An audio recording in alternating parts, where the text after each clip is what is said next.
आज मैं आपके लिए लेके आई हूँ सम, विषम, अभाज्य और भाज्य सहभाज्य संख्या के लिए एमसीक्यू टेस्ट के रूप में है। तो आप क्वेश्चंस को देखना और नंबर्स में मत जाना क्वेश्चन की 1 2 3 4 5 6 ऐसे लगे हुए हैं तो कहीं मिस प्रिंट भी हो सकते हैं कि अलग आ सकते हैं, तो क्वेश्चनों पर ध्यान देना आप। सबसे छोटी सम संख्या कौन सी है? आपको पता है सम संख्या 0 2 4 6 8 से ऐसे स्टार्ट होती है, शुरू होती है, ठीक है। इनमें सबसे छोटी कौन सी है? 0। तो सबसे छोटी संख्या कौन सी होगी? 0। तो उत्तर कौन सा होगा आपके? 0। सबसे छोटी विषम संख्या कौन सी है? विषम संख्या आपको पता है कहाँ से स्टार्ट होती है, क्योंकि 0 तो सम में है, बाकी 1 3 5 7 9 जिसमें 2 का भाग नहीं जाता। तो सबसे छोटी कौन सी है? 1। तो आपका उत्तर कौन सा होगा? 1, ठीक है। निम्न में से अभाज्य संख्या कौन सी? अभाज्य संख्या कौन सी होती है? जिसके अंदर 1 का और खुद का भाग जाए सिर्फ, वो कौन सी है? अभाज्य। 4 में देखो, 4 में 1 का भी जाता है, खुद का भी जाता है और किसका जाएगा? 2 का। तो ये तो नहीं है। आगे देखो 6 में 1 का जाता है, 6 का भी जाता है, 2 का भी जाता है और किसका जाता है? 3 का। तो ये भी नहीं है, ठीक है। 9 में किसका जाता है?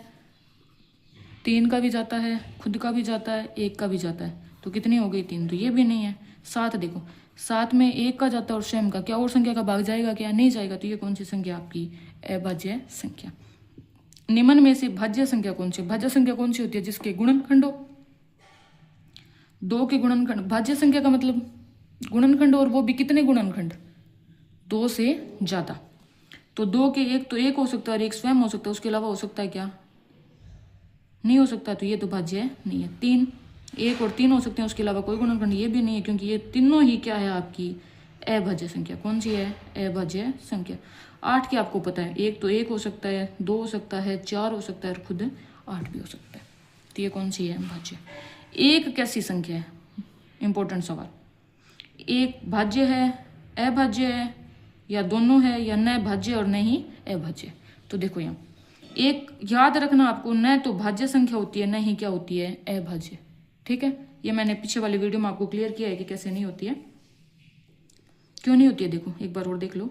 1 के जो गुणनखंड है वो 1 ही हो सकता है, उसके अलावा कोई हो सकता है कि दूसरा, ठीक है। तो अभाज्य संख्या कौन सी होती है? जिसके कम से कम कितने गुणनखंड हो? 2 तो होने ही चाहिए, 1 तो 1 और 1 स्वयं। तो इसमें स्वयं तो हो गया, कोई और अदर संख्या तो आई नहीं, तो ये अभाज्य नहीं है। भाज्य संख्या क्या होती है? जिसके 2 से अधिक हो।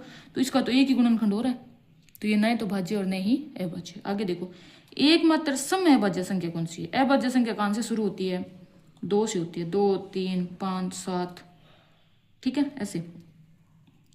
अब यहां देखो, एक तो आपको पता है न भाज्य है न अभाज्य, 2 3 और 5 ये लगातार आएंगे, तो सबसे छोटी कौन सी होगी?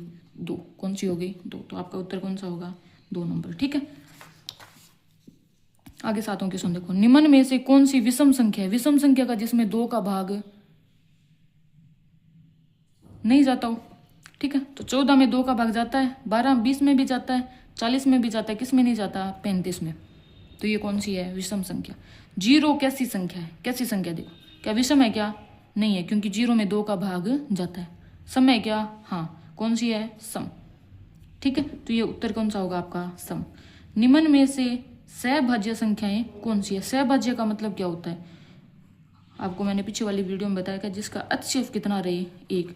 यानी HCF का मतलब ये है, कितना सा समझो आप, कि सहभाज्य में वो संख्या है कि जिनके अंदर दोनों संख्याओं के अंदर एक संख्या का भाग ना जाता हो। जैसे मैं ये बात करूं आपके सामने 8 और 12 की। अब 8 में देखो, 8 में 4 का भाग जाता है और 12 में भी किसका जाता है? 4 का। तो दोनों संख्या 1 से डिवाइड हो गई, यानी एक संख्या का भाग जा रहा है दोनों में, तो ये सहभाज्य नहीं है। दोनों में एक संख्या का भाग नहीं जाना चाहिए, ठीक है। तो 8 और 12 तो नहीं है। आगे देखो 6 और 18, 6 में 6 का भाग जाता है और 18 में भी किसका जाता है? 6 का। तो दोनों एक ही संख्या से विभाजित हो गई, तो ये भी नहीं है। 8 और 15, क्या 8 और 15 में एक ही संख्या का भाग जाता है? नहीं जाता।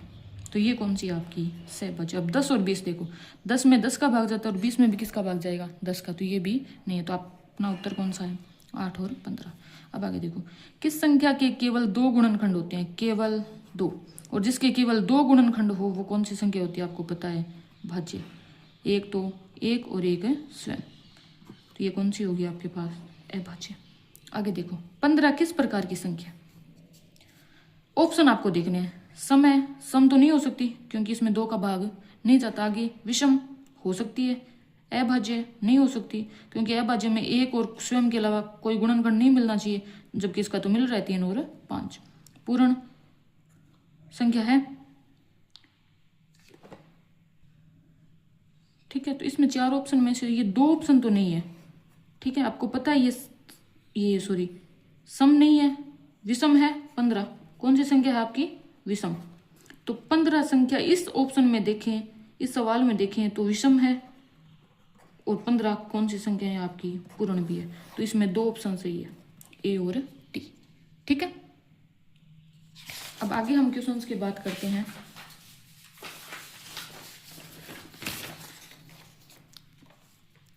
चार के गुणनखंड कितने हैं? 4 के गुणनखंड कितने हैं? देखो आपको पता है सबके गुणनखंड, सबका गुणनखंड 1 तो होता ही होता है, तो 1 तो है ही। 1 2 4 को क्या लिख सकते हो? 2 और 1 4, ठीक है। तो गुणनखंड कितने? अगर आपको गुणनखंड करने हैं तो देखो इस हिसाब से करते हैं 4 के गुणनखंड, ठीक है। अभाज्य गुणनखंड कर लो, ठीक है। 2 का भाग गया 2 तक, फिर 2 का गया 1 तक, फिर 1 में भी 1 का जाता है। तो इस प्रकार से 1 तो होता ही है। तो 1 गुणा 2 गुणा 2, इसके क्या है? गुणनखंड। तो कितने गुणनखंड होंगे इसकी? 3। और अगर आप अभाज्य के रूप में देखना चाहते हो इसके गुणनखंड, तो उसके भी देखो, 1 तो 1 होगा, 1 2 होगा, और 1 क्या होगा? स्वयं 4। तो भी कितने होंगे? 3। निम्न में से कौन सी प्राकृत संख्या नहीं है? प्राकृत का मतलब होता है, आपने जो ऊपर पढ़ी थी, प्राकृत यानी नेचुरल नंबर्स। नेचुरल नंबर्स नहीं है, क्वेश्चन ध्यान से पढ़ना। नहीं है, 1 तो है, 2 भी है, 5 भी है, कौन सा नहीं है? 0 भी। ये मैंने आपको बताया था कि 0 कभी भी प्राकृत संख्या में नहीं आएगा। 14वां देखो, निम्न में से कौन पूर्ण संख्या है? पूर्ण संख्या कौन से स्टार्ट होती है? 0 से। 0 1 2 3 से लेके कहाँ तक चलेगा? अनंत तक। इसका मतलब नेगेटिव जो संख्या है वो इसमें नहीं आएगी। तो जो नेगेटिव वाले ऑप्शन है वो काट दो। 2 तो ये कट गए और 1 लास्ट वाला कट गया, बचा कौन सा? 0। तो उत्तर कौन सा होगा आपका? सी, ठीक। निम्न में से कौन सी अभाज्य संख्या नहीं है? अभाज्य संख्या नहीं है। तो देखो अभाज्य कौन सी होती है? जिसके अंदर क्या हो? गुणनखंड कितने हो आपके? 2। 1 तो स्वयं और 1। तो यहाँ कौन सा ऑप्शन है? 2 है, ठीक है। 2 में गुणनखंड कौन सा होगा? 1 और 2। इसका मतलब ये तो है, ठीक है। 3 के भी 1 और 3 होगा, 5 में भी 1 और 3। तो ऑप्शन कौन सा बचा? 9 नंबर। तो उत्तर कौन सा होगा? सी। निम्न में से कौन सी संख्या सम है? सम का मतलब 2 का भाग पूरा पूरा जाए। 2 का भाग किस में जाता है? विषम संख्या में तो जाएगा नहीं। तो 17 विषम है, 29 भी विषम है, 55 भी 2 का भाग नहीं जाता। तो शेष कौन से बच गई? 46। तो उत्तर कौन सा होगा? सी। निम्न में से कौन सी विषम संख्या है? विषम देखो 28 में 2 का भाग जाता है, 90 में भी 2 का जाता है, 100 में भी 2 का जाता है, किस में नहीं जाता? 63 में। तो उत्तर कौन सा होगा आपकी? सी। आगे देखो, सबसे छोटी भाज्य संख्या कौन सी है? भाज्य संख्या का मतलब जिसके 2 से अधिक क्या हो? गुणनखंड। देखो 1 ना तो भाज्य नहीं अभाज्य, 2 सबसे छोटी व अभाज्य संख्या है, 3 भी अभाज्य है, तो बची कौन सी? 4। तो उत्तर कौन सा होगा? 4। निम्न में से कौन सी अभाज्य संख्या? अभाज्य का जिसके गुणनखंड 1 से 1 या स्वयं हो। तो 21 के तो होते हैं, 7 का भी जाता है, 3 का भी जाता है, 27 में भी 9 का जाता है और 3 का भी जाता है, 35 में 1 का जाता है, 5 का जाता है, 7 का जाता है और स्वयं का जाता है। तो बची कौन सी? 31। तो ये कौन सी है? अभाज्य। 18 किस प्रकार की संख्या है? 18 में 2 का भाग जाता है, तो सबसे पहले तो कौन सी होगी? सम। कौन सी होगी? सम। दूसरी देखो, इसमें ऑप्शन भाज्य और अभाज्य में दिया है। तो भाज्य कौन सी है? जिसके 2 से अधिक गुणनखंड हो। तो 18 के कितने होते हैं? 1 तो 1 होता है, 2 का भी भाग जाता है, 6 का भी जाएगा, स्वयं का भी जा रहा है, 9 का भी जा रहा है। तो कितने? 2 से अधिक गुणनखंड है। तो ये कौन सी है? सम और भाज्य संख्या। 13 के गुणनखंड कितने होंगे? तो 13 के गुणनखंड आपको पता है, 13 कौन सी संख्या है? एक अभाज्य संख्या। कौन सी है? अभाज्य। तो 13 के गुणनखंड कौन से होंगे? 1 और 13, यानी सिर्फ 2 ही। निम्न में से कौन सी सहभाज्य संख्या है? सहभाज्य मतलब कहीं मैंने बताया आपको HCF कितना रहना चाहिए? 1। तो HCF 1 रहेगा। देखो 12 और 18 दोनों देखो सम संख्या है, तो 2 का भाग दोनों में ही जाता है, तो ये तो नहीं है। 14 और 21 देखो 7 का भाग जाता है 7 दूए 14, 7 तीए 21, तो ये भी नहीं है।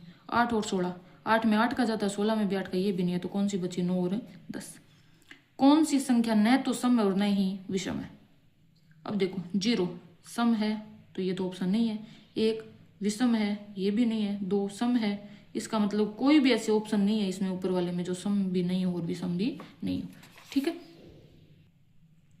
अब आगे वाला क्वेश्चन, निम्न में से कौन पूर्ण संख्या नहीं है? पूर्ण संख्या कहाँ से शुरू होती है? 0 1 2 3, यानी सिर्फ 0 आएगा और क्या आएगी? धनात्मक संख्या। ऋणात्मक संख्या नहीं आती, तो ऋणात्मक वाला जो ऑप्शन है वो क्या हो जाएगा आपका उत्तर। निम्न में से कौन सी प्राकृत संख्या है?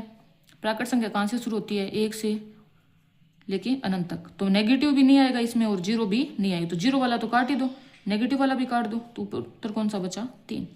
निम्न में से कौन सी संख्या सम भी है और अभाज्य भी है? देखो सम जिसमें 2 का भाग जाए, तो 2 का भाग 4 में भी जाता है, 6 में भी जाता है, 8 में भी जाता है, और किस में जाएगा? 2 में। अब रही बात अभाज्य। अभाज्य का मतलब जिसके टुकड़े 1 और स्वयं हो, 1 और स्वयं हो। 4 के टुकड़े क्या हो सकते हैं? 4 का टुकड़ा 1 भी हो सकता है, 2 भी हो सकता है और स्वयं भी, तो ये तो नहीं है। 6 का भी 1 भी हो सकता है, 3 भी हो सकता है, 2 भी हो सकता है और स्वयं भी। 4 का 1 2 4 और स्वयं, 2 के टुकड़े सिर्फ 1 और स्वयं होगा, तो ये ऑप्शन आपका क्या है? सत्य। 25 कैसी संख्या है? 25 कैसी संख्या है? तो ऑप्शन से देखना है। सम तो नहीं है, अभाज्य भी नहीं है, क्योंकि अभाज्य में 2 गुणनखंड होने चाहिए, इसके गुणनखंड 1 5 25 हो रहे हैं, तो ये तो नहीं है। सहभाज्य में 2 संख्या होती है साथ में, इसमें कितनी है? 1 ही, तो ये भी नहीं है। तो उत्तर कौन सा बचा? विषम, जिसमें 2 का भाग नहीं जाए। तो 25 में 2 का भाग नहीं जाता। 49 के गुणनखंड कितने होते हैं? 49 के गुणनखंड देखो, वही आपको क्या करने है? अभाज्य गुणनखंड। ठीक है, तो किसका जाएगा? 7 का, 7 7 49, फिर 7 में सिर्फ 7 का कहाँ तक जाएगा? 1 तक, तो कितने हो गए? 1 7 और 7, तो टोटल गुणनखंड कितने रह गए? 7। ये जो अभाज्य गुणनखंड है कि कैसे करने हैं, ये मैं अगली वीडियो जब भी आएगी उसमें आपको समझाऊंगी कि अभाज्य गुणनखंड कैसे करते हैं। कौन सी संख्या परिमेय है? परिमेय जिसे P/Q रूप में लिख पाए, जिस पर वर्गमूल का निशान नहीं हो। ठीक है, यहाँ देखो वर्गमूल आ रहा है, तो ये तो नहीं है। यहाँ भी वर्गमूल का निशान आ रहा, ये भी नहीं है। और पाई आप सबको पता है कैसी संख्या है? अपरिमेय। कैसी है? अपरिमेय। तो कौन सी बची? 3/5, तो उत्तर क्या होगा आपका? 3/5। आगे देखो, निम्न में से कौन सी संख्या अभाज्य नहीं है? अभाज्य जिसका गुणनखंड 1 और स्वयं 11 नहीं है। 11 के तो आपको पता है 1 और 11 स्वयं 2 ही होते हैं। 13 भी अभाज्य संख्या, 17 भी कैसी है? अभाज्य। 15 के देखो, 1 तो 1 होगा, 3 भी होगा, 5 भी होगा और स्वयं भी, तो कितने गुणनखंड हो गए? 4। तो ये क्या हो गया आपका? अभाज्य संख्या। आगे देखो, ठीक है, यहाँ गुणनखंड का मतलब ये नहीं है कि मैं अभाज्य गुणनखंड कर रही हूँ, नहीं। गुणनखंड का मतलब ये है, अभाज्य संख्या वो होती है जिसमें स्वयं और 1 के अलावा किसी और संख्या का भी भाग चला जाए। ठीक है, तो गुणनखंड का मतलब आप अभाज्य संख्या वाले ये अभाज्य गुणनखंड वाले मत लेना। ठीक है, इसका मतलब ये है कि इसमें 15 में 1 का भी भाग जाता है, 3 का भी जाता है, 5 का भी जाता है, और किसका जाएगा? 15 का भी। ठीक है, 27 कैसी संख्या है? आपको पता है सम तो नहीं है, ना अभाज्य है। ठीक है, तो इसमें भी 2 ऑप्शन हो रहे हैं सही, एक तो विषम है 27 और एक कौन सी है? पूर्ण संख्या। ठीक है, सबसे छोटी विषम अभाज्य संख्या कौन सी है? सबसे छोटी विषम। ठीक है, तो सबसे छोटी विषम अभाज्य भी होनी चाहिए। आपको पता है एक तो न भाज्य नहीं अभाज्य, 2 विषम नहीं है, तो ये ऑप्शन वैसे कट गया। अब 3 और 5 दोनों विषम है, 3 और 5 में सबसे छोटा मान कौन सा है? 3, तो ये आपका क्या है? उत्तर। निम्न में से कौन सी संख्या भाज्य? भाज्य का मतलब जिसमें 1 2 से अधिक गुणनखंड हो। तो यहाँ देखो 19 में नहीं जाता किसी और का भाग, 23 में भी नहीं जाता खुद के अलावा और 1 के अलावा, 29 में भी नहीं जाता, लेकिन 21 में जाता है, 1 का जाता है, 7 का जाता है। ठीक है, और किसका जाएगा? 21 का भी। तो ये कौन सी आपकी भाज्य संख्या? 16 के गुणनखंड कितने होते हैं? वही करना है, 16 के गुणनखंड 2 का भाग दिया 16 में तो 8 आएगा, 8 में 2 का भाग दिया 4, 4 में 2 का दिया 2, कितने हो रहे हैं? 5। 4 तो ये हो गए और 1 होता है, कितने हो गए 5। निम्न में से कौन सी संख्या परिमेय है? परिमेय वही p बटे q, तो अंडर रूट वाला नहीं आएगा, ये ऑप्शन कट गया। पाई आपको पता है परिमेय, ये भी परिमेय, अपरिमेय अंडर रूट 11, तो उत्तर बचा 7/9। ठीक है, अब आगे वाले क्वेश्चन और देखते हैं। 0 किस प्रकार की संख्या? 0 आपको पता है विषम तो नहीं है क्योंकि 2 का भाग जाता है, अभाज्य भी नहीं है, भाज्य भी नहीं है, तो कैसी संख्या है? सम। निम्न में से कौन सी सहभाज्य संख्या है? सहभाज्य मतलब जिसके HCF कितना रहे 1। तो ये क्वेश्चन आप कमेंट करके बताना कि इसका उत्तर कौन सा होगा, कौन सा नहीं होगा। कौन सी संख्या प्राकृत संख्या नहीं है, नेचुरल नंबर, ये भी आप बताना कि कौन सा उत्तर होगा। ठीक है, निम्न में से कौन सी पूर्ण संख्या है? पूर्ण का मतलब जिसमें नेगेटिव नहीं हो, तो जो नेगेटिव वाले है वो ऑप्शन कट गए, बाकी उत्तर क्या आ गया? सी। तो इस प्रकार आज हमने देखा कि सम संख्या, विषम संख्या, भाज्य संख्या और अभाज्य संख्या के अंदर कौन कौन सी संख्याएं आ सकती है और MCQ किस प्रकार हम टेस्ट में क्वेश्चन आते हैं और किस प्रकार हम उत्तर दे सकते हैं। तो आज मैंने आपको अच्छे से क्लियर किया। 2 क्वेश्चन मैंने ऐसे छोड़े हैं जो आपको बताने हैं, तो कमेंट करके ज़रूर बताना कि उनके उत्तर क्या होंगे। Thank you so much.